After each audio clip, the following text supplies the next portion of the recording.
So just before we kick off, I just want to introduce Kate Strode, who's one of our senior risk technicians in our commercial team, just to run through a couple of issues in relation to key elements of risk.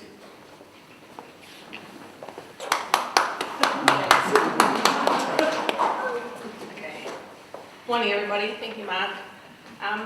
Welcome everyone and thanks for rising nice and early to join us this morning for today's seminar. I look forward to hearing more from our guests this morning, but firstly I'm here to talk to you about business risk and making insurance decisions. The 6 biggest mistakes that businesses make. But first, most importantly, the biggest risk is anything that results in a loss of reputation. A business reputation is arguably its most valuable asset. If you lose the trust of your clients, your suppliers, your distributors, there is rarely a business left. But now the 6 biggies. Sorry, got that. Number 1, saving $1. You cannot consider cost first. Reviewing your insurance program, finding potential risks, and putting adequate protection in place is always first, with cost a distant second. If you compromise on the solution and place cost first, your business remains exposed to the problem. So what would be the point of spending the money in the first place? Number 2, a failure to understand the impact of the potential problem and how this applies to the whole of your business. Too often, the impact across the supply chain is not taken into account, which sees a substantial compounding of the original problem. Think across your whole business, as well as customers and suppliers, so there is a true picture of the actual impact to your business. Number 3, signing contracts without reading them. You need to appreciate the size of the potential problem if things go wrong. Signing a contract is the fastest way for you to go out of business. If you do not appreciate the potential problem you may be signing up for, make sure you read through your contracts thoroughly, and if you have concerns, contact a professional. Number 4, failure to get the right advice from the outset. Advice is far cheaper up front, and hindsight is a wonderful thing. However, it's best to avoid the problem from the outset. Speaking with a professional to fully assess your business needs is the most important place to start. Number 5, only insure for what you need. Too much money is simply wasted on insuring for minor issues that have little to no impact on your business. With more than 70% of businesses being underinsured, this is the one area that should be able to be fixed simply by applying a better understanding of the risk or the problem. Take the time to review your cover annually to make sure that what you are purchasing is still meets your needs and that the assets are covered for full replacement value. Number 6, finally, failure to know what the top 5 potential problems are for your business and not taking the adequate steps to plan around them. When you arrived, you would have received some flyers. This outlines what I've discussed with you this morning, and if you have any queries or want to know more, please feel free to contact me. My details are on the bottom of the flyer. Thanks everyone, enjoy. Thanks very much, Kate. Now to today's activities. First of all, I'm very pleased that we are able to acknowledge what the Deakin Melbourne Boomers do for our local community. They bring a great deal of publicity as well as attention to the ever-growing field of women's sport. And who better to talk about the business of sport? Today we'll be talking to Tony Hallam, who will be facilitating the discussion across this elite panel, every one of which is taller than me, which is a great thing. I think I'm taller than even Justin gets me, so. To Tony, he's the former chairman of Etihad Stadium and went through, as we all know, he was on the other side of the sale process, and has an immense background in event management and sports leadership. He was a former partner at PwC. He has a number of different roles, including Confirmations Asia Pacific. He's chairman of Yarra Bend Golf. If anyone is a really keen golfer, he can probably hook you up for a game.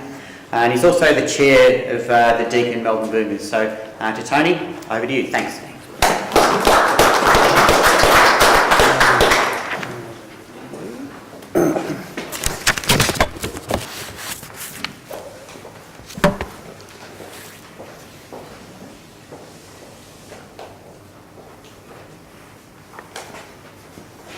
Good. First of all, Mark, thank you for the opportunity for us to come and share a bit of our story.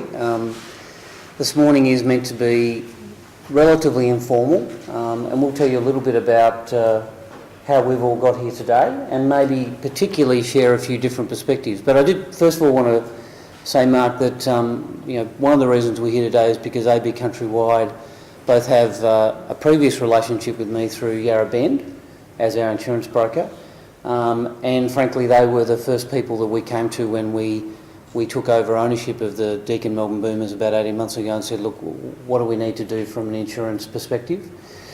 But more than that, Tim Considine, who's not here this morning, I think he's away, who's one of the I think you'd call him one of the co-principals of AB Countrywide, he said, look, can we take a corporate box from you? And I suppose we all talk about business and relationships and expertise, and Kate, some of your comments I think sort of resonated with us about things we think about in our business. But one of the things I've enjoyed with AB Countrywide is that they don't charge by the hour. That's probably the first thing. But secondly, when we've had an issue, and fortunately in the Boomers we haven't had an issue, but I have had a significant issue in Yarra Bend, which has been a significant insurance claim. And Kate, your comment around having good people around you to give you advice, and so thank you to AB Countrywide, and I can only, I suppose, heartily recommend them if you're looking for someone to give you some advice. Look, my name's Tony Hallam. I've been very proud to be the chair of the Deakin Melbourne Boomers for about 15 months, and I'll tell you a little bit about how that came about. But before I do that, what I might do is just introduce our panel, and our panel are all members of our club. I suppose in a sense they're all employees of our club, which is one way to think about it. And a little bit of what we hope to bring to the table today was to give you some perspectives that might resonate with your businesses in terms of how we view our business, because we view our club as a business. It is a sport, but ultimately if we're not sustainable and growing and strong, then we're putting ourselves at risk. So we will talk very much about us from a business perspective, and perhaps there'll be some parallels that come from or resonate with you in terms of your business. If I can start with the man on my left, Justin Nelson, who's our General Manager. He's about to start his third year as a General Manager of the Deakin Melbourne Boomers. He is a genuine all-rounder. He's done everything from V8 supercars, sports management, to calling games of soccer on the radio, to running the basketball business at the Deakin Melbourne Boomers, to being an elite basketball coach at an elite level, to being a grandfather at the age of 43. 37 actually. 37. Well, sorry, he was a grandfather at 37, he's now 43. So just do the mathematics on that if you'd like. Grandfather at 37. And he's got two of them. So Justin's our General Manager, and just two grandchildren. Four, I beg your pardon, sorry. You need to update your Wikipedia page. Justin runs the business of the Melbourne Boomers, and that means that the head coach, who I'll introduce in a minute, Guy Malloy, who runs our basketball operations, reports into him, and Lauren Jackson, who's our Assistant General Manager, reports into him. And so he's got overall responsibility, and he reports into a board of 8 people.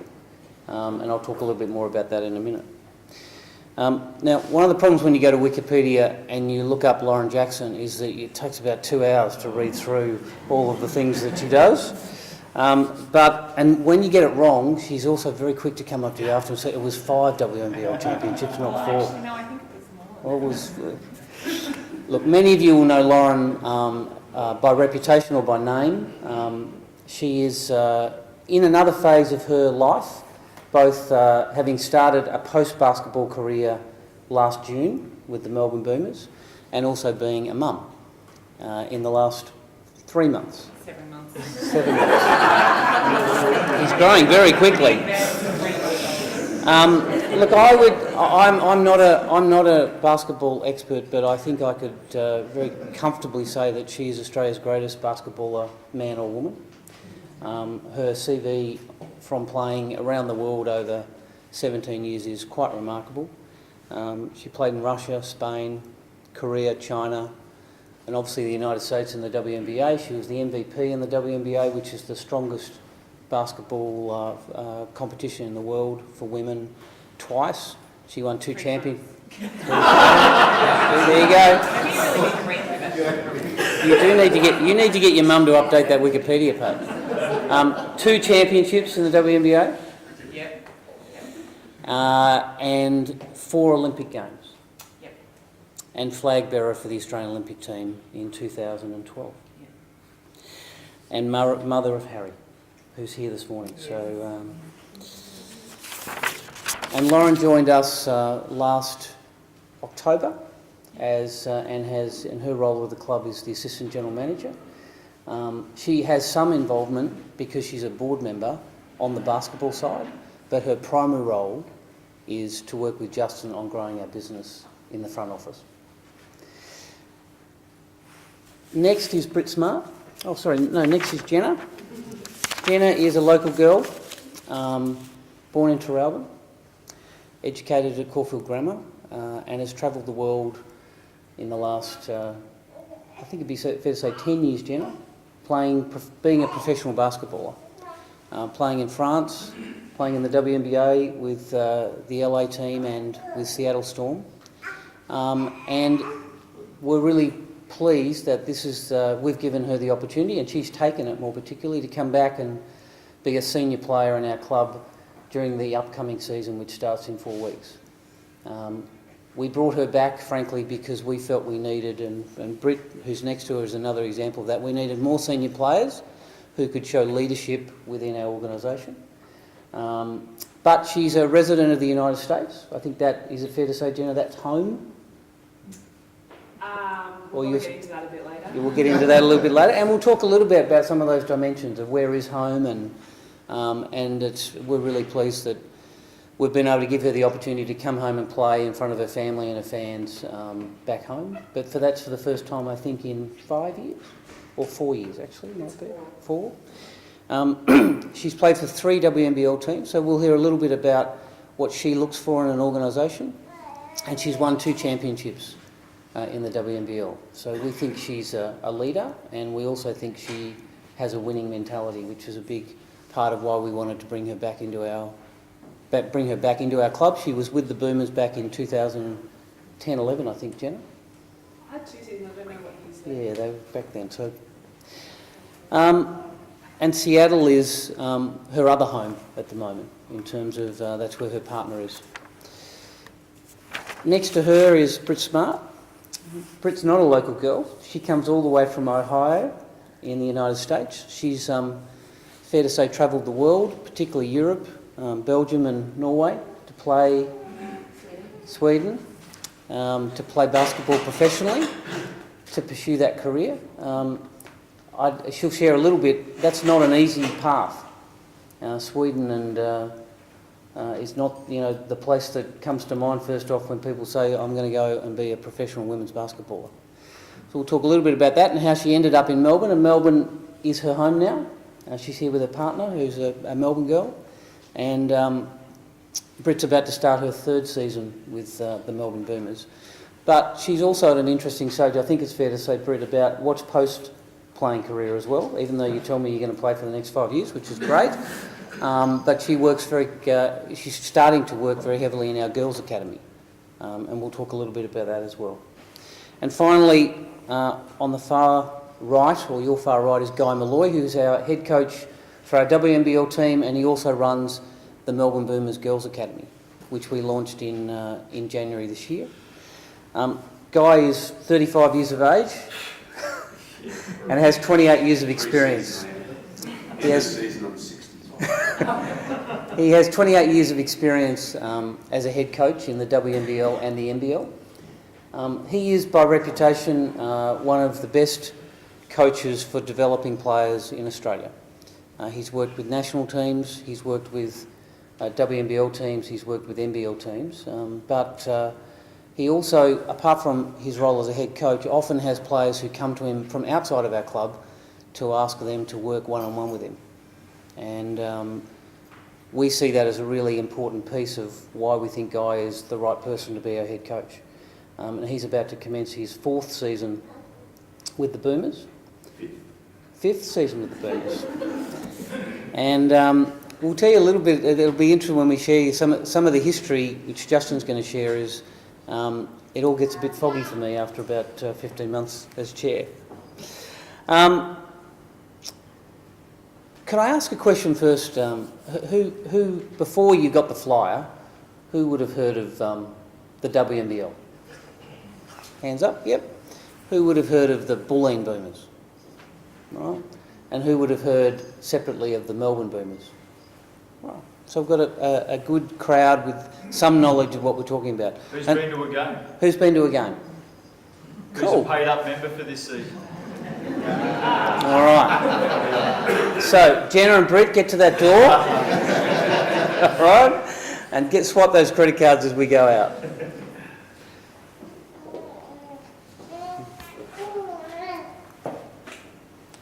So what we're going to take you through is, we've done a few introductions of who we are, but we're going to share with you a little bit more about our organisation, how it came about, who actually we are. Now you have a sense of who we are, but I suppose what we're going to try and share with you is a sense of how does our business function, and what are our challenges.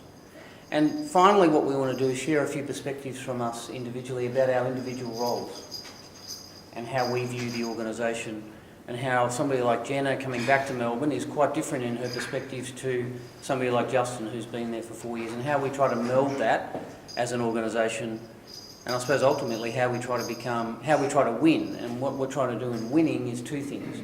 One is we want to certainly win on the court, but winning off the court is being sustainable, and we'll talk a bit about why that's so important to us in a minute.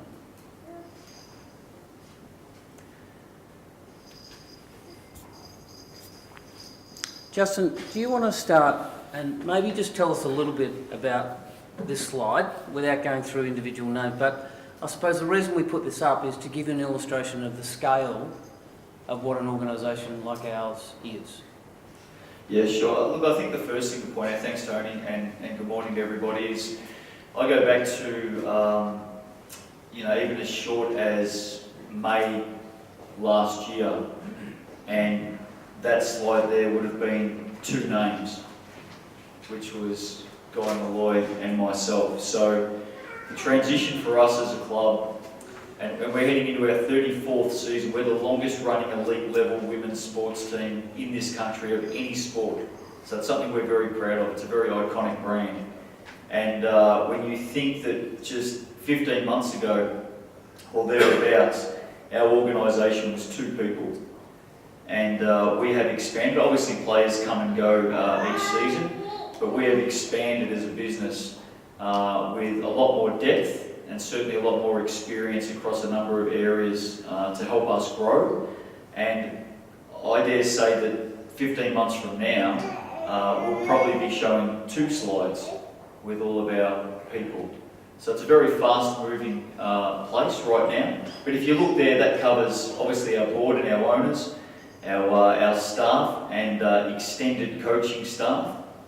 And then, a really critical part of our business is obviously the players. So some of those people are transient, they come and go, so they're in for shorter amounts of times than others. But certainly from a full-time perspective, we are a vastly different looking organisation to that. For a 34-year-old business, we are a vastly different looking organisation to just 15 months ago. So, who are we?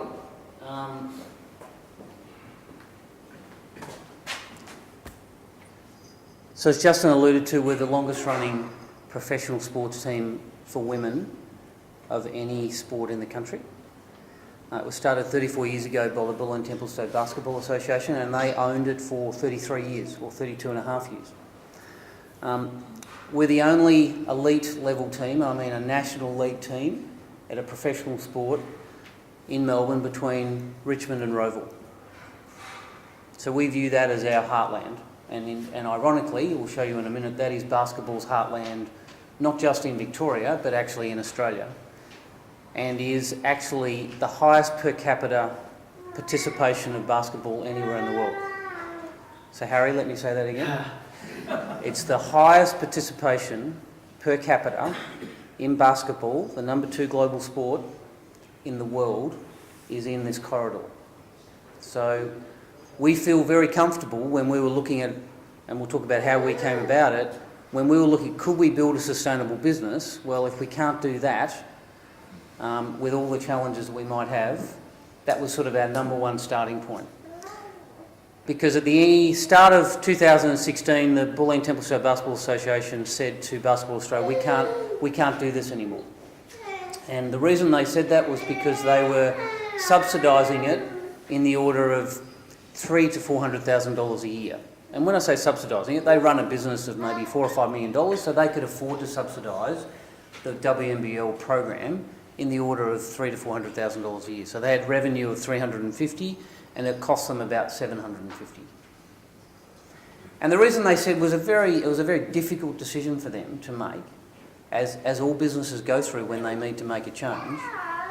They had to find $2 million to upgrade their facilities for all of their members, all 5,000 members, as opposed to just the WNBL program. And that took them about 2 years to decide, and they handed back the licence to Basketball Australia. And a group of us,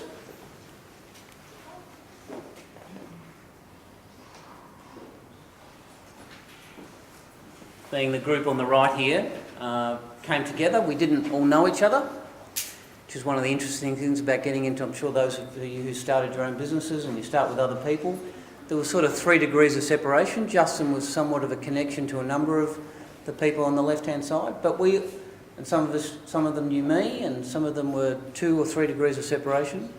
But one of the things we've had to do as a group of owners in the last 12 months is come together and figure out, well, why are we actually here?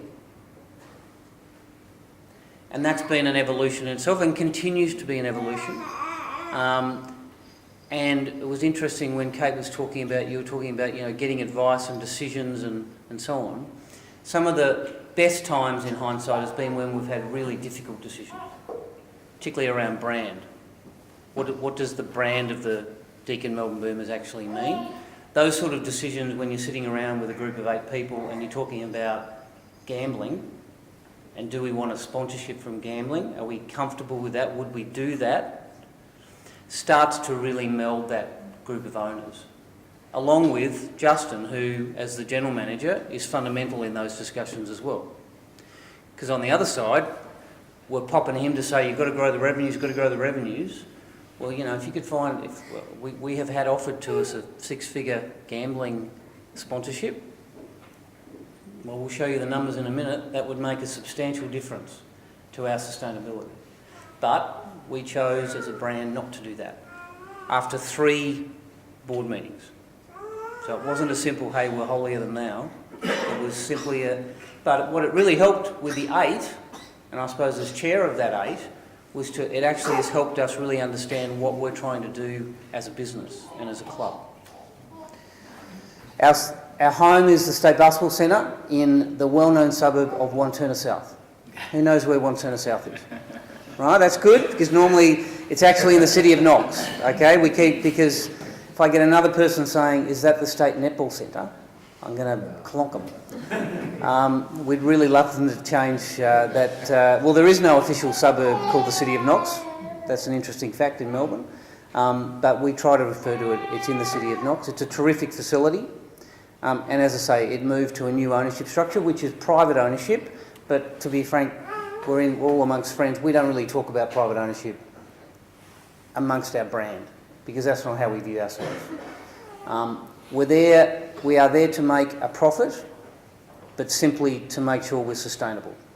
Because my belief as businesses, if you're not making profits, it ain't a lot of fun writing cheques every year to keep the thing alive.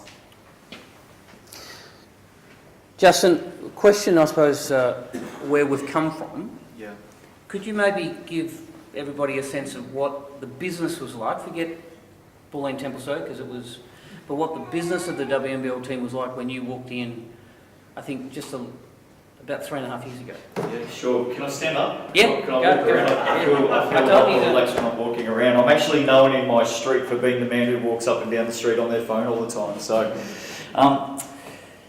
it's interesting that Jen is here, and some of you may have heard that we've also brought Liz Cambage back home, who flies in today, I think. So she's about to step on court. But Jenna and Liz were part of the club's only championship, which was back in season 2010-11. So we're talking 5-6 seasons ago.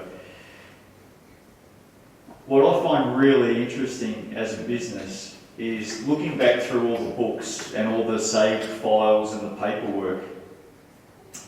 Jenna and Liz, who are arguably, I shouldn't even use the word arguably because it's not an argument, they're two of the very best Australian players in world basketball. There's absolutely no question of that. Last time Jenna played in this competition, she dominated the WNBL, and we all know the fantastic exploits of Liz. When they won a championship with the Boomers in 2010-11, when we talk about the business and we talk money, our naming rights partner that year, naming rights of a championship winning team in the WNBL, longest running elite level women's sports competition in Australia, with stars in the competition, ranked in the top 2 or 3 leagues in the world. Our naming rights partner that year, 5 years ago, would today make up 1.8% of our budget. 1.8%. That is how far, as a business, that not only our business, but women's sport, and certainly what it takes to compete in the WNBL, has come in the space of 5 years. Naming rights partner 5 years ago, championship winning season, would today make up 1.8% of our total budget, our total revenue. It's quite amazing when you think back on it. But if I look at where we've come from in such a short amount of time, I think the one thing, and Tony's talking a little bit about the numbers and participation, basketball is the second highest team participation sport in Australia, second only to soccer and football, both global sports. We have a really unique position for our game in that 40% of all participants are female. So we are a true family sport.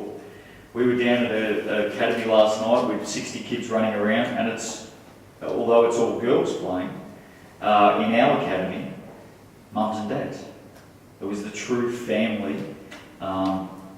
unit that was there at one of our sessions last night. So 40% female participation leads to a very, very strong family network. I don't know another sport of that size, to be honest with you, that has that family connection. So for us as a business, we've got second highest team participation sport in Australia, tick, fantastic. 40% female participation base, tick, fantastic. Everything's heading in the right direction. What's even better for us is 50%. Remember, we're the second highest team participation sport in Australia. 50% of all of those registered players are right here in Melbourne. Half of the second highest team participation sport in Australia is right here. And as a condensed population, it's right in this corridor.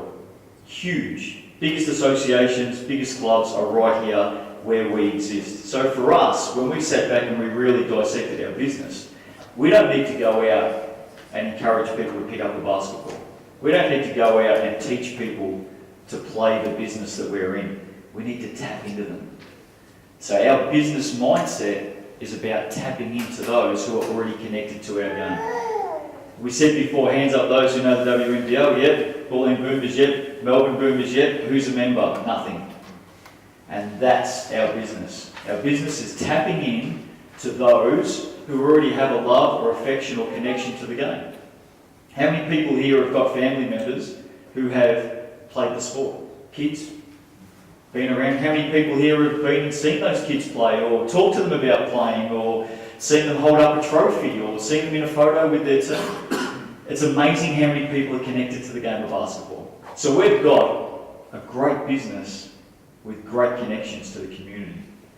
What we're focused on as a business is how we tap into that. And the three pillars that I've used from day one, and they're controlled. I've got the board that, controls areas of it, and the players and everyone around me, but the three pillars that I've focused on from day one in growing the business is revenue, fan engagement, brand. Those three pillars have built our business, and we're still building and we're still growing, and we need to, because there's still a lot of work to do. There's 40 people in here I've got to sign up as members, so there's a lot of work for us to do. But they are the three pillars, to answer your question, that back from where we were to where we are today, that's our growth strategy. And it's working, we're heading in a good direction. I should mention about Justin, one of his many other talents is that he's, as you can see how he holds the microphone, he's also one of the best auctioneers you've ever seen. He jumped up in front of one of our VIP functions last year and did possibly the best auction process to sell off something to raise funds. So if you're looking for an auctioneer, he's available, but we do charge him out at a fairly high rate now. Jen, I'm going to jump to you. So we'll give it a little bit of background of the club and who we are, and I suppose the family. You're sitting in Seattle. You've been playing in the US and Europe for 4 or 5 years. Tell us a little bit about your journey, because you first played overseas, I think, around 2007, 2008. You probably can't remember that, but you went to France, I think. And for a few years you played back and forth. So you come back and play in the summer, you then go back to Europe, and then you went to the US. So tell us a little bit about a 17, 18, 19-year-old heading off overseas. Yes, first started off going to the AAS up in Canberra when I was 15. It's pretty young to go up to the AAS. Normally you go when you're 16, I guess 17. I went when I was in year 10, so I was at a different school to everyone else that I was playing with at the AAS. I ended up coming home a bit early because I didn't like the schooling up there, so I came back to finish my schooling at Corfu Grammar. I then signed with Dandenong Rangers and I played there for 2 years. I then took an opportunity to go play in Bendigo for their inaugural season, which the years also went into, I'm not quite sure what year that was. I then went to France for the first year, I think it was around 2007, 2008. And I was 20 years old, and it was an experience. In a country where you don't speak the language, driving on the other side of the road, driving a stick, which I'd never done before. My first experience driving on the side of the road with a stick, my side mirror just, it was gone. I had to grow up pretty quickly. I had some injuries, so I came back home and played for Bulleen Boomers for 2 years. The first year we had a really great season, and then we lost to Lauren in the grand final. The next year I think she was overseas, so I ended up winning the next year. So thanks for leaving, Lauren.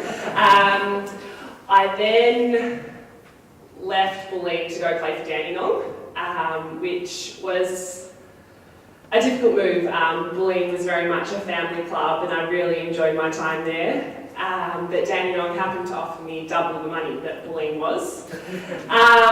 So I know I can't play basketball forever, so earning potential was pretty relevant then. We won the championship with Dandenong that next year. I played one more season and then I was off to France for a couple of years. And I've played 6 years in America, so going back and forth from America to Melbourne to France to Melbourne to America. It's been a bit of a whirlwind, and there hasn't been a lot of security, there hasn't been a lot of consistency, and that was part of the reason why I wanted to come back and play at home at the Melbourne Boomers. I wanted to spend some time with my family. I've been away a lot. I have a young nephew who's 2, my best friend has 2 kids, so I felt like I was missing out on a lot at home, and just wanted some consistency and a little bit of a base. So very happy to be home and playing with Melbourne and being around family and friends for the first time in a long time. So can I ask you, and first time we met I asked you this question, and I suppose it's a question that those of you who run organisations, sometimes you want to know what makes a good organisation for your employees or your people. So you've seen a lot of different, as a player, a lot of different clubs. What are some of the good, what are the things that, without individualising the clubs and going through them, what are some of the characteristics that make good organisations? From your perspective. From a player's perspective, organisation is really important. Them being able to tell you in advance what's going on so that, we can be organised, we can just concentrate on playing rather than having other things get in the way of us training and playing. And my favourite organisations have always been the ones that care for us. I know it sounds like a simple and basic thing, but there's been organisations that haven't, and it really does impact and make a difference in your happiness, in how you play, how you work. So my favourite organisations have definitely been the ones that care for us as human beings first. Cool, thank you. Lauren, are you able to hold a microphone for a minute?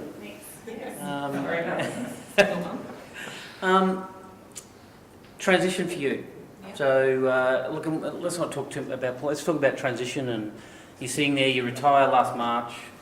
What's on, apart from all the other things that are going through in terms of what's the next 5 years look like, or is that just you can't think about that?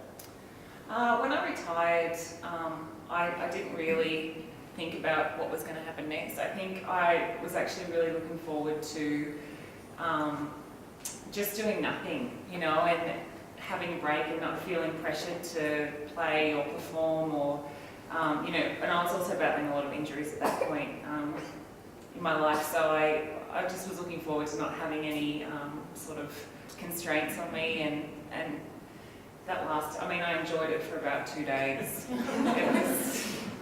It was horrible. So I think I spent my entire career looking forward to actually being able to have a break, and that was it. And then the minute it happened, it was like, oh my God, who am I without basketball?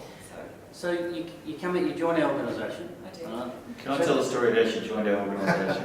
Can I tell that story? No, because I want to ask you. You can. All right. You can see who's the boss. No. Looking back over the last 12 months, what's been the hardest thing to learn to do at work? A lot of things. I think for me, even just thinking the ways that I think and I process information, it's different from being an athlete. Like you actually have to. I can't really explain it, but just doing mundane things in the office, it's actually it requires a different thinking process, and I think that's been one of the toughest things for me. But I don't know, I've really embraced it. I've enjoyed working with Justin. Justin's amazing, and I've learned a lot from him. So I've really enjoyed it. And has it changed your mind about what you might do the next 3 or 4 years? Or, sorry, influence your mind, not change your mind? I always wanted to be involved post-basketball with the evolution of women's sport in this country, and fortunately things are happening for women's sport with the women's AFL, cricket and everything like that, but also basketball is now starting to take off again, which is really exciting. But I want to be a part of women succeeding in sport, and that not being such a massive, gender stratification in sport, because I think that the difference between men and women is huge. It's unbelievable, bigger than the gender gap in any other area of our lives. Yeah. For what I achieved in my career, I probably could have, if I was a man, I would have earned hundreds of millions of dollars more. So I think, even if we can just sort of make it 5% better in my lifetime, Yeah. I want to be a part of that growth. Yep. Well, before we hear a bit from Britt and Guy. Let's add a little bit more flavour about our business and how our business has evolved, because it sort of, I suppose what we're trying to do is bring out some strands of what our business has been the last 15 months and where we see it going. So, our key vision is to connect our club with young girls and women. And it'd be fair to say, Justin, as an ownership group and as a management team, that's taken some debate and discussion. And we'll talk a bit about the academy in a minute with Guy. Simple decision, do we have girls and boys in the academy? And we decided, no, we're just going to have girls. Right, it was a specific strategic decision in part, business-wise, but also we felt it was true and core to what we wanted to be. Now, the irony is that, and this is a Tony Hallam statistic, I can't back it up in any sense, but families spend twice as much on young boys in basketball than they do with young girls. Because fathers and mothers think that their son is going to be the next Andrew Bogut. And just from a scale perspective, if you go and have a look at all of the basketball clinics that are held in school holidays across Melbourne, up until when we started, and we're very proud of this, up until, because I've got 2 daughters, so I know this, and they played basketball the last 6 years, you couldn't find a girls' camp. Or you might find one. We started the academy. Last June school holidays, there were 6 by various clubs. So we're sort of quite proud of that. A little bit of a pebble in a pond, start a change. Dandenong hold one, Nutter Wadding hold one. We like to have that sort of impact. And, well, we were on our way to 1,500, but we're on our way to 1,540 now because there's 40 people in the room. So you can see we're a dog. We're a dog at a barn, don't you worry.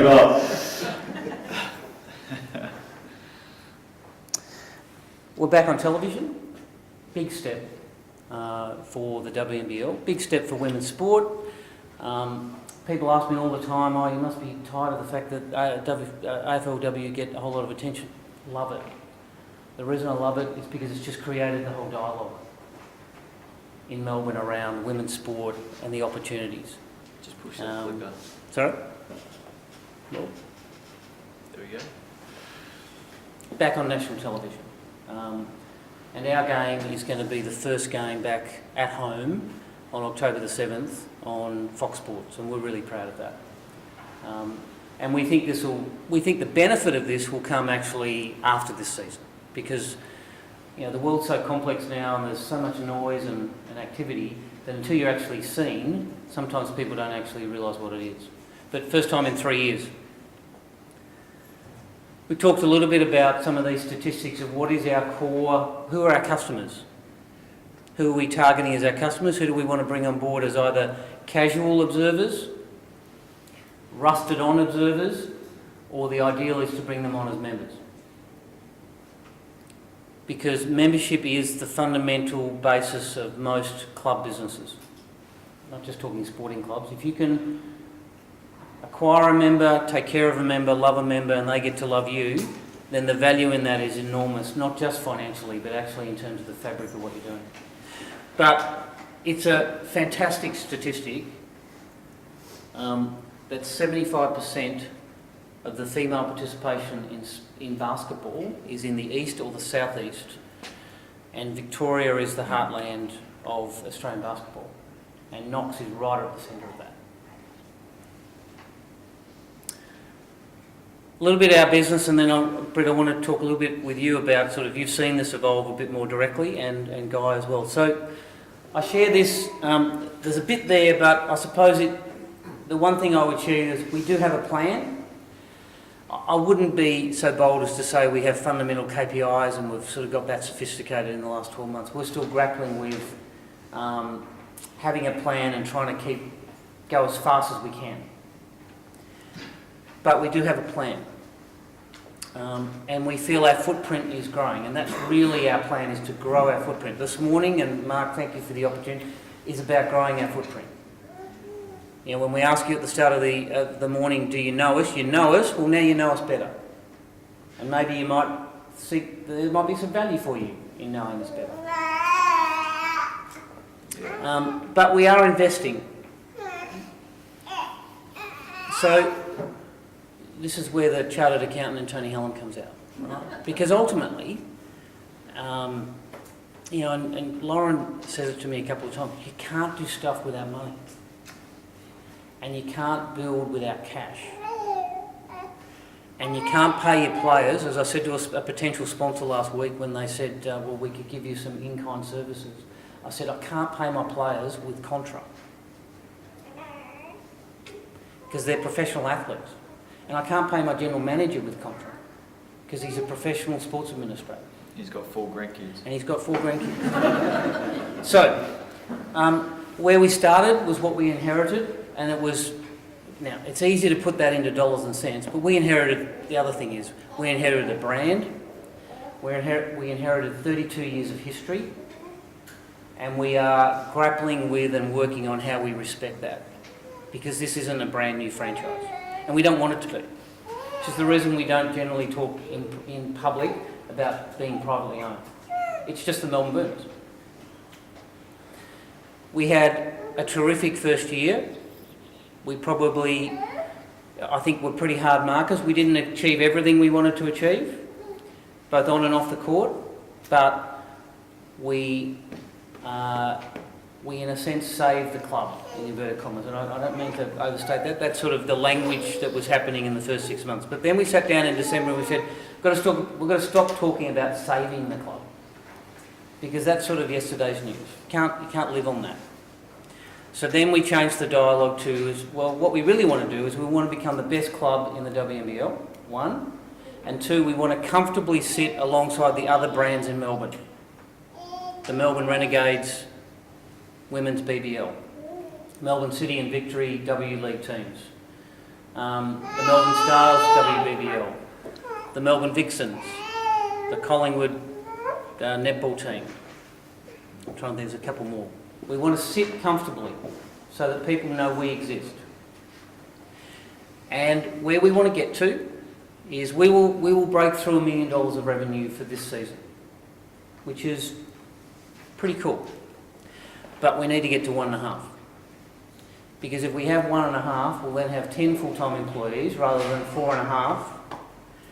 And we'll be able to provide more opportunity to players and coaches to be more full-time. So an example of that is last season our players trained at night. A couple of reasons. One is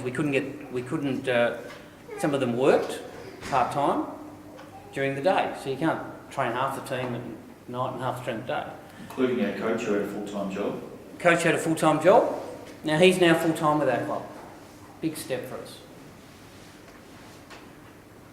Our players are more full-time. I won't say they're full-time, but they're more full-time. I suppose, Jenna, you're full-time, be fair to say. Brett, you're mainly full-time, but you also do personal training and that sort of stuff as well, because that's part of her post-career planning.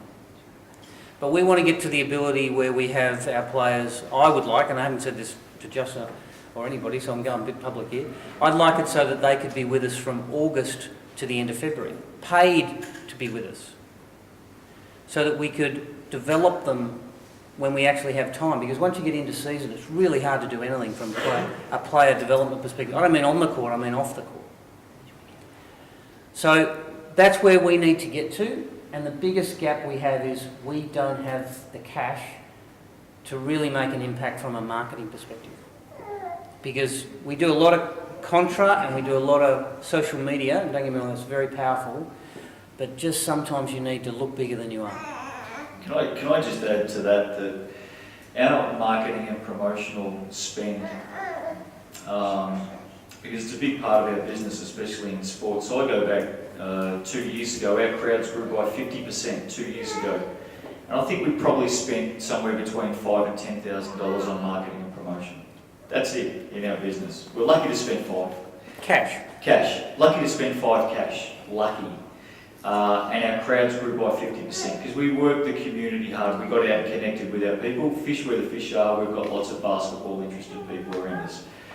Last year, our crowds grew by 47%. So 50% and then 47%. And we probably upped it a little bit and spent $25,000, $30,000. We'd love to have $150,000 to spend on marketing and promotion.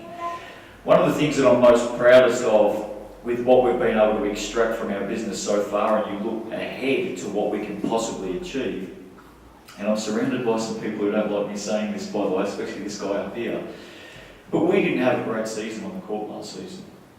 But we always knew what we were trying to do as a business. We always knew where we were going. We had a run of losses. Can I mention the number? They won't like me saying this. We had a run of losses. I don't like you mentioning Oh, no, it. What are you looking at him for? Anyway, it does tell a story. Last season we lost 17 games in a row at one stage. And our crowds went up 47%. And our crowds went up 47%.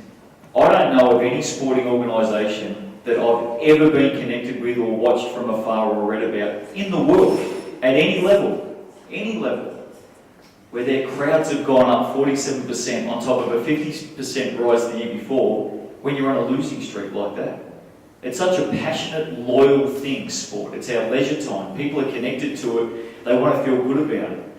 Yet we were able to achieve that last year, which is helping us to understand and grow our business. We've got the connection points.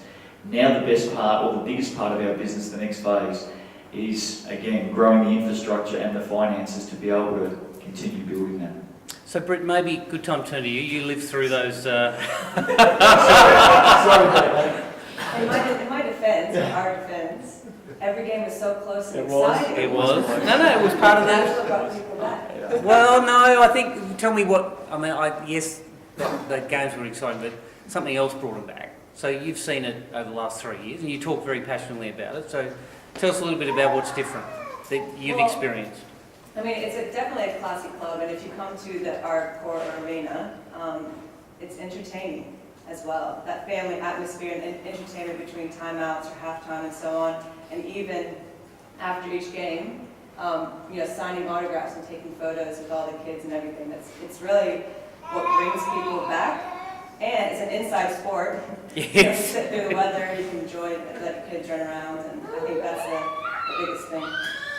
So, Britt, maybe the same question as Jenna. What makes a good organisation for you? You've seen several, going right back to college days, where you were the leading point scorer of all time in your home state. So you've seen a lot of basketball. What makes a good organisation? A couple things. I think the first thing is obviously kind of what Jen had pointed out was for them to really make you feel comfortable and feel like you're part of the family. It's that accent, isn't it, Harry? Hey? But for me, that genuine interest in my health and well-being, actually caring about me as a person, and like all three of us, we've traveled around and just been nomads, going from team to team, country to country. So I think the biggest thing was feeling like you're kind of at home at that certain club for that time being, where you can start to really know people and be familiar with them, and they're looking out for you and saying, hey, are you okay? Do you have everything you need? You're away from your home and family and all that. So that was the biggest thing. And also just kind of what the Melbourne Boomers are doing now is to make it professional. We want to feel like we're a professional athlete. So even just like this season, we're getting up and we're going to work right away, So do you want to talk about the change in training? Yeah, the change in training as far as the times of, when we're training, is we're getting up and we're getting, our breakfast, whatever, getting ready to go on the way to work. And, we get sorted out. We have training right now. We have training from 9:30 to 12 in the morning. So we kind of just get that first one sort of out of the way. And then the fact that most of us are professional or can train during the day, we now can grab coffee or lunch as a group like you would with your coworkers in an office. So you can go ahead and do that, and then we head over to our training session as far as weights, so our weightlifting session together as a group. And now that we have a full-time coach, it's kind of like your boss is there too. You're all still working together, and that sort of just allows him to come and watch us lift weights, maybe join us a little bit, get him in shape, and build sort of that camaraderie off the court as well. So, basically we're working from 9:30 to 3 or 4 whenever we get back. So those are the things I think are most important, comfortableness and then feeling like you're a professional and in the workforce with everyone else. What time did you train last year? Last year, I know Tuesday night trainings was 7 to 9 at night. All over the place. So, sleeping in, sometimes we'd have our weights in the morning, and then you just sort of would have to just hang around, wait. That's what would make me retire early, is because I could not, like, to self-motivate after either work or school, or same with him, coming and having to refocus and get that second wind. You know, you're back at home at 9:30 or whatever, and having to wait for everything to calm down and relax and have dinner, and then, you know. Try and sleep when you've got all this adrenaline. Exactly. So I think that's the biggest change for this year. That's been really good. And Guy, you've seen a lot over 28 years. I was just interested in your, we all grapple in our businesses with coaching of people, and coaching of athletes is a particular part of that. But your observations around the changes that are happening around athlete expectation and so on, what are your thoughts? Well, look, I think in coaching, it's very rare that you can kind of say what you think. Is usually the case, because these days you can't complain about the league because you get fined. You can't complain about the refs because you get fined. If the team's playing poorly, you've got to tell them they're playing great. If they're playing great, you've got to temper expectations and say, we're not doing so well. So the coaching language is, the psychology, that is always really interesting. So pretty much we don't listen to them. So you used to that as well. Look, my last coaching stop before I started coaching this wonderful club, I was coaching a program. A couple of the young men in that team were Dante Exum and Ben Simmons, and you're not talking seven figures now. When you talk about their careers, you're talking about eight-figure sums that they earn in the American NBA through marketing deals and wages.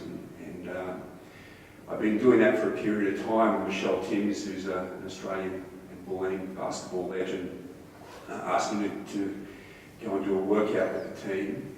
And fair to say, I took on then, that led to taking on the actual coaching role with the then Bulleen Boomers. And the cyclical nature of sport and the business is that the team that Jenna was part of, clubs will push very, very hard to try and get the public measure of success, which is to win a championship. And that often will push a club to the wall, and then we've seen that cyclically happen so often. So coming along as a coach 3-4 seasons after that championship, the cupboard was very bare, and the team and the club was exhausted as a WNBL operation. So what I inherited at that time is the part you don't read about in the papers. It was the non-glamorous time. We had three really outstanding junior players that we became the crux of the team for the next 2 years. And when Lauren says you need money to do well, the first team that I had, we actually somehow snuck into the finals of the WNBL. The combined playing roster or budget for the team that we put on the floor was something like $110,000. Now you don't know if that's good, bad, or what, relative to your own knowledge, but there was one player in the opposition team that we played that first final that earned more than our entire team put together. So from the highs that the club had enjoyed on the floor to the period of lows that we started to enter, it was a very feisty team, but unsustainable. The following year we were pipped in a three-way race in the final round to make the finals. We were knocked out on percentages, but the club was exhausted. It had really had enough, and then the rumours started to circulate that the club was going to fold.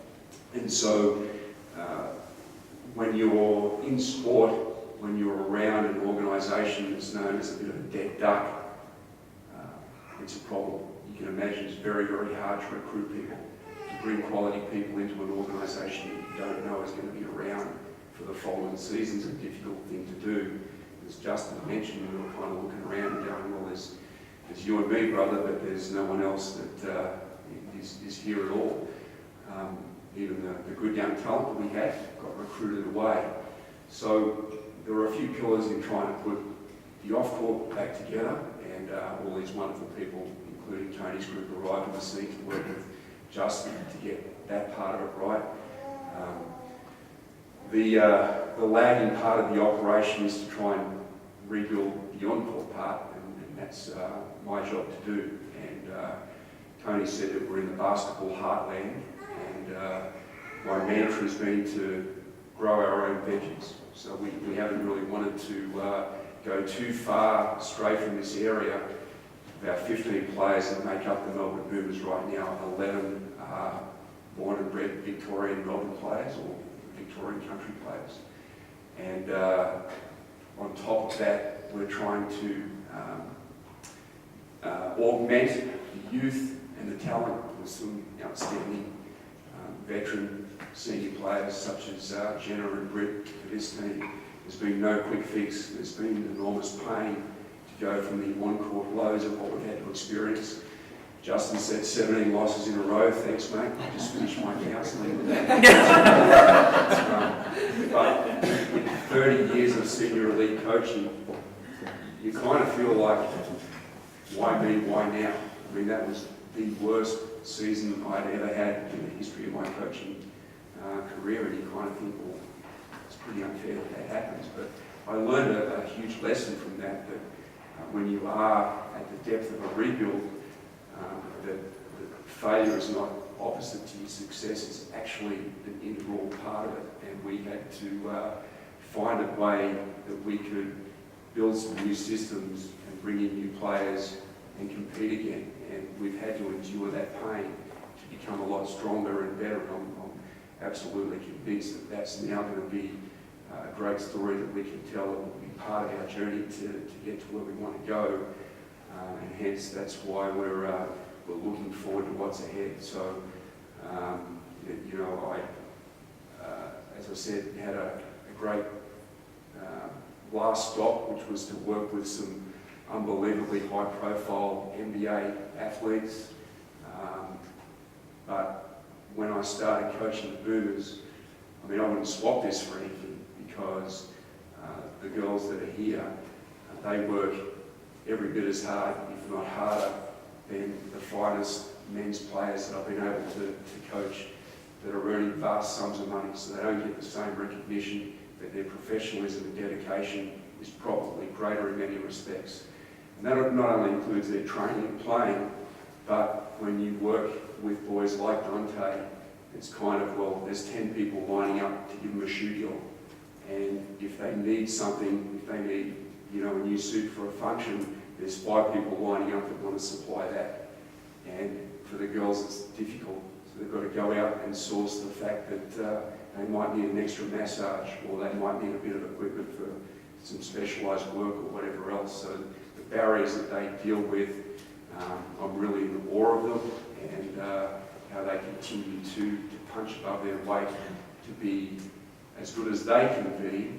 And then the amazing thing is we've tied the top and the bottom parts of the club together with our academy program, is the profound impact that I've seen them have on junior girls. And another part of the reason why I started coaching the girls again is I've got 2, they were younger daughters at the time, they're teenagers now, but I know the impact that the girls that are here have on my daughters, and the role, branding and recognition, role modelling and recognition that they have with them, because dad's just dad, or an AFL footballer or an NBL basketballer is kind of, it's a meaningless thing. But to actually meet the girls and we have them stay on our court 45 minutes after every game to sign autographs has been such a profound thing.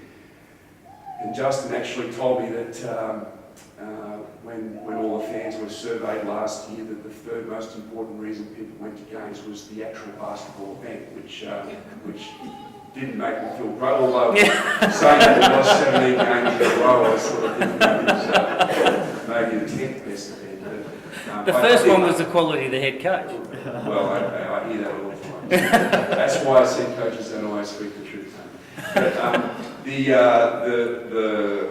importance was the connection between young women and these players. So I feel very proud to be part of this club, and they do some wonderful things. And you know, I know we'd love to see you all at some games. So what we wanted to finish with was, you know, that's where we're at, that's where we want to go. And like all businesses, we grapple with a whole range of things. So what we wanted to finish with was to share a little bit of some of the things we've taken risk on, and then share with you some of maybe some things that might resonate with you in running your own businesses, and then open it up for some questions. Have we got the video today? Yes, we do. We do. So the first thing was, we have a terrific venue, but it's not a great venue when you compare it to what it's like when you go to Hisense Arena. And that's what the people who come watch our game, that's what they compare to. So we have taken some risk and got some government, worked very hard on our government relationships, put money in ourselves, and worked hard with our landlord to invest in infrastructure. And the two biggest pieces of infrastructure, our court, the State Basketball Centre of Victoria, did not have a big screen. Sort of almost laughable when you think about it. So we said, well, that's just, you got to look good sometimes, and you got to act a bit bigger than you are. So we found a screen. And this year, in the next 4 weeks, there'll be an upgraded screen coming in from one of our sponsors, who's become one of our partners, LED Media. And if you need a screen, you should go to them because they are great.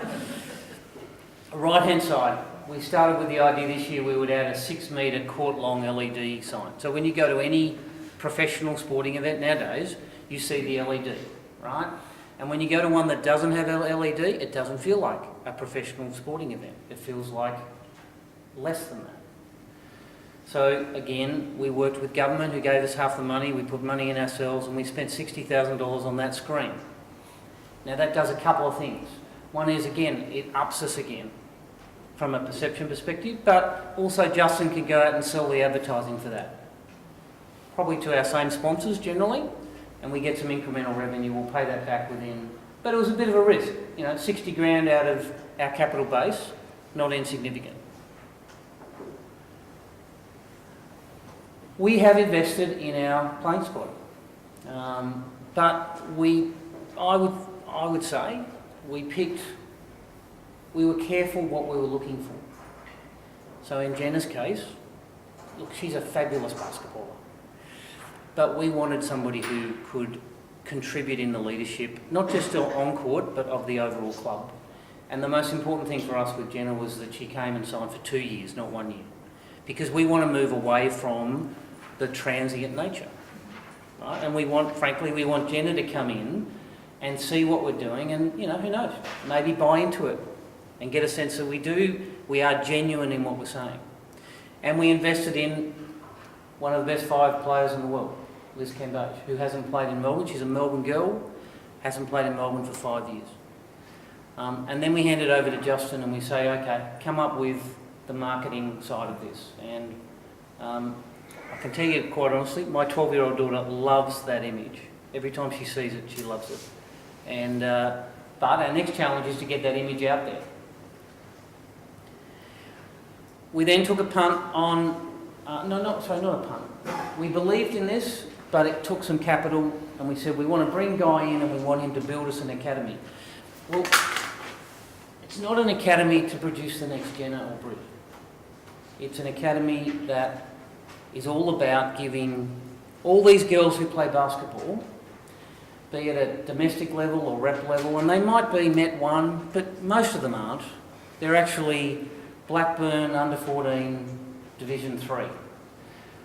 But they want to get better, and they just don't get great technical tuition, and they don't get connection generally with female role models. So one of our board members is I won't say which club, but he's a rep coach on Friday night, one of the biggest organised competitions in Victoria of any sport. 40% of their teams are girls and 60% are boys, under 18, down to under 12. Something like 60 teams. Lots of teams. He walks in, and of the 60 coaches, how many are women? 1. So we believe really strongly in this connection piece, and Guy, you talk to it, is that we're not going to change the world in this, but we're going to make some change. And you can see some of those images. They are girls from all parts of Melbourne. We have one girl who comes all the way from Point Cook. her mum brings her from Point Cook. It's like a 2-hour round trip. We had 90 girls in our first academy program for the term 1 of this year. But, interesting challenge, we haven't yet found a corporate sponsor for this. Because to build it, we need a corporate sponsor. So, we've taken a risk. We think we can make it sustainable. We think it can be part of that 1.5 million.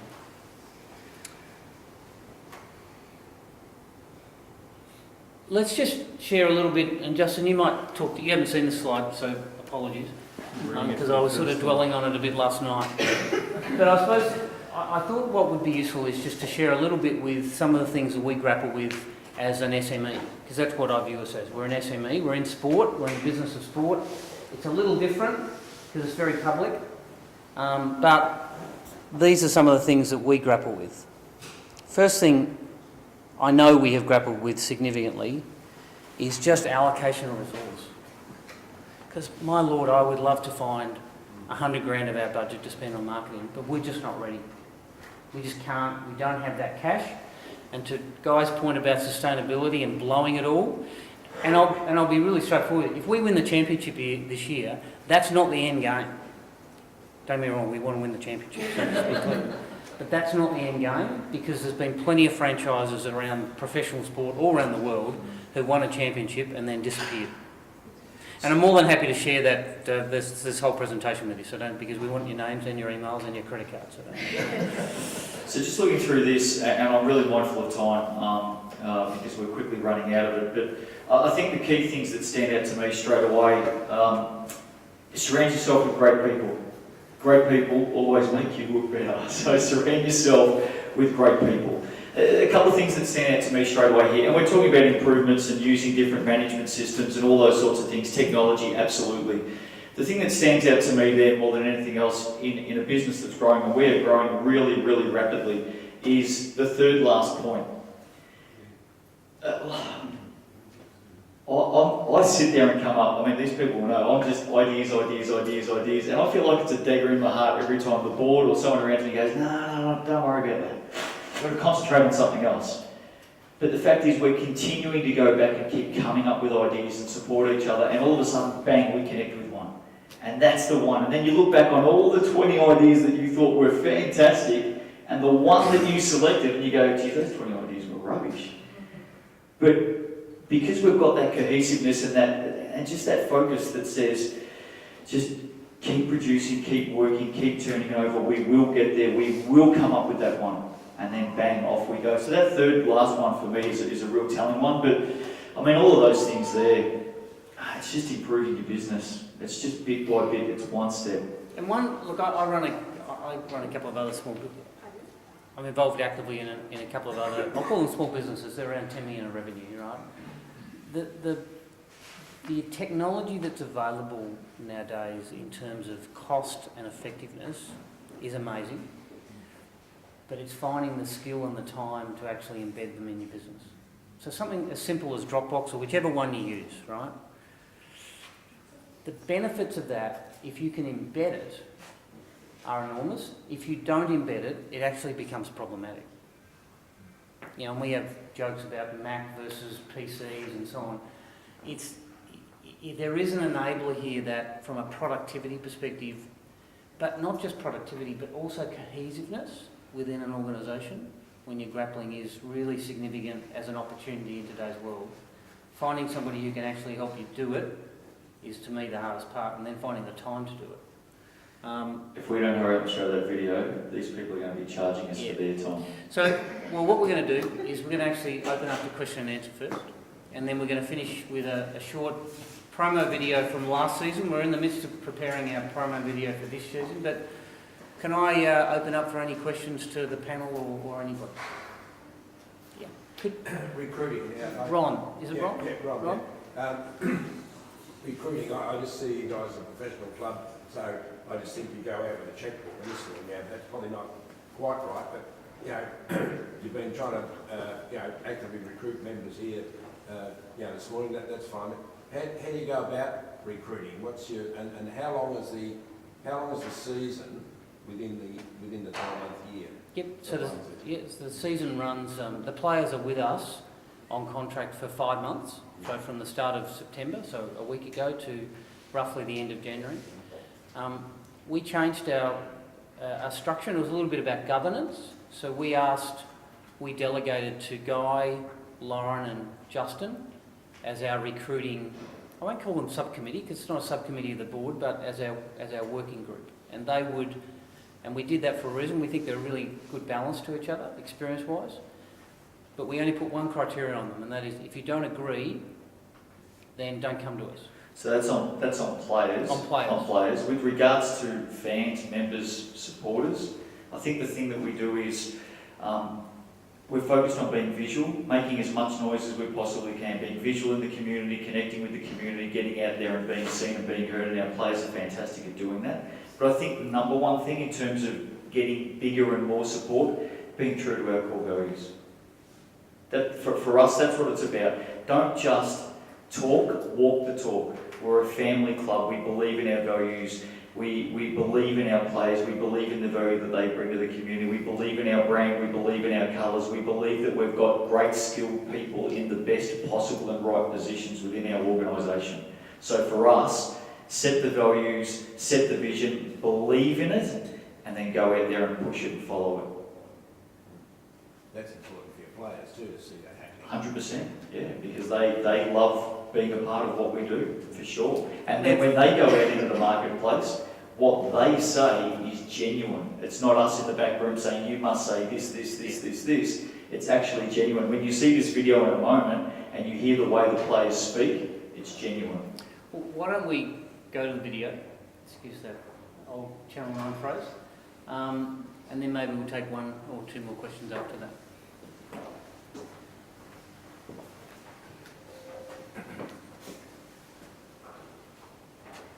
Can we turn it up a little bit? Is that okay?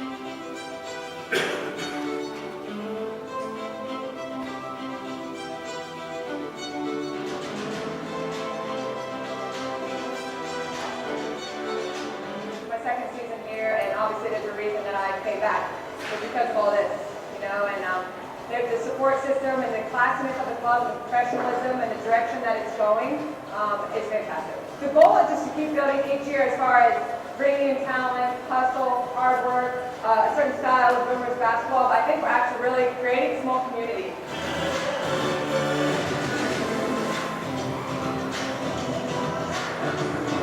We want to make something special. We want to make this club the best club in the league. A big family. We want to make the entertainment thing. We want people to come down and really enjoy it and go home like they've just been entertained. And, you know, they want to come back next week. You know, on court, we want to get a championship.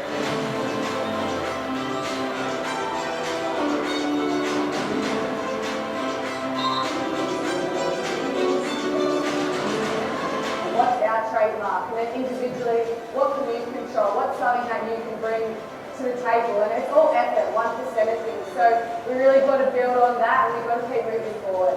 We feel like we're moving in a very exciting, good direction.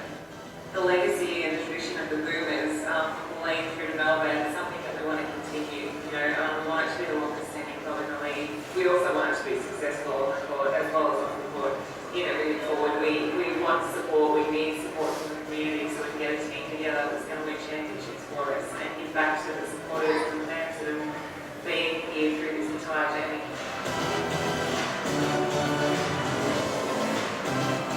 We have money. We definitely are going to be able to put a team on the court that is going to be championship contenders. We want to give back to the community. We want to do the VIP events for our sponsors. We want to do everything we can, and we will. We'll do everything we possibly can. This year, we sort of proved that we can do it off the court. Now it's doing it on the court. And yeah, we're looking forward to that challenge.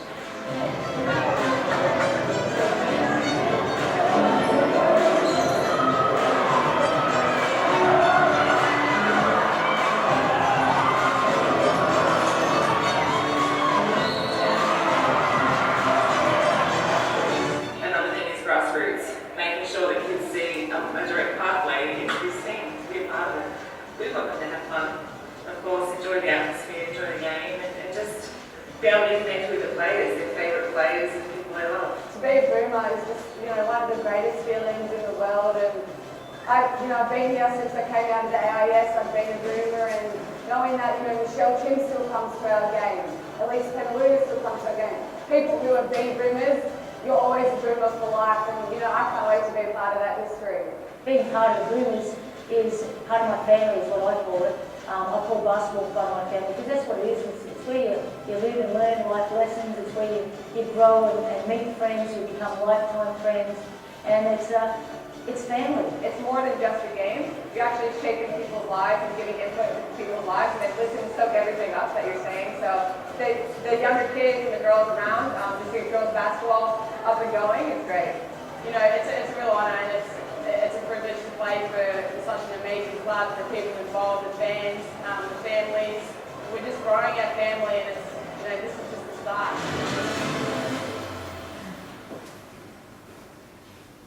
Okay. I'm going to pass the microphone over. We have run out of time, unfortunately. We could go on for hours. But please join me in welcoming the Deakin Melbourne Boomers to speak to us today. Thank you.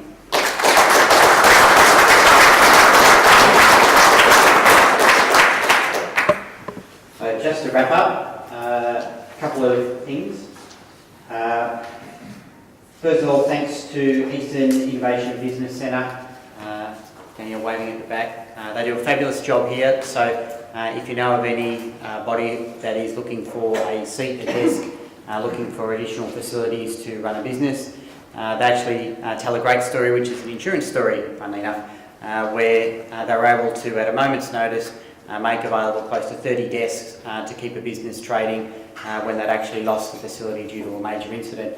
So that's what this facility is all about, and they're able to demonstrate the flexibility by making this room available, which is usually for the workspaces and desks and everything. So they do a great job, and I'm very pleased that they're able to support us. And also thank you to CGU Insurance, long-term supporter of ours. They've looked after us when we need it, and that's what they're there to do for you. They'll look after you when you need it most.